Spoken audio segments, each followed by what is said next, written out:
আসসালামু আলাইকুম প্রিয় ভিউয়ার্স, আমেনা ফার্নিচার থেকে আমি মোহাম্মদ দিদারুল ইসলাম বলছি। যারা কম বাজেটের ভিতরে অরিজিনাল চিটাগাং সেগুন কাঠের একটি বেড চাচ্ছেন তাদের জন্য আজকের ভিডিওটা।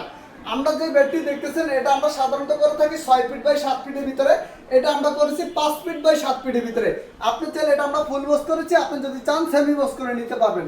এই চমৎকার বেডটি আমরা সিম্পল ডিজাইনের ভিতরে কত সুন্দরভাবে কারুকাজটা করে দিয়েছি দেখেন। অনেক সুন্দরভাবে আমরা বড় পাকার সাথে ম্যাচিং করে ছোট পাকাটা তৈরি করেছি। এটা আমরা করেছি ইটালিয়ান লেকার পালিশ এক কালারের ভিতরে করেছি। আপনি যদি চান গোল্ডেন দিয়েও নিতে পারবেন। এই চমৎকার বেডটি আমাদের কাছে অর্ডার করতে আমাদের স্ক্রিনে দেওয়া নাম্বারে যোগাযোগ করে অর্ডার করতে পারবেন, অথবা সরাসরি আমাদের শোরুম ফ্যাক্টরি ভিজিট করে অর্ডার করতে পারবেন। আমাদের শোরুমের লোকেশনটা হলো ঢাকা মধ্যপাড়া পোস্ট অফিস গলি শাহাবুদ্দিন মোড়। অথবা কেউ প্রবাসে থাকেন, ব্যস্ত থাকেন, আসতে পারতেছেন না, আমাদের স্ক্রিনে দেওয়া নাম্বারে এই নাম্বারে ইমো হোয়াটসঅ্যাপ আপনি ভিডিও কল দিয়ে আমাদের কাছ থেকে যে কোনো ফার্নিচার নিতে পারবেন। আমরা সারা বাংলাদেশে হোম ডেলিভারি দিয়ে থাকি। আপনি চাইলে যে কোনো জায়গায় ডেলিভারি নিতে পারবেন।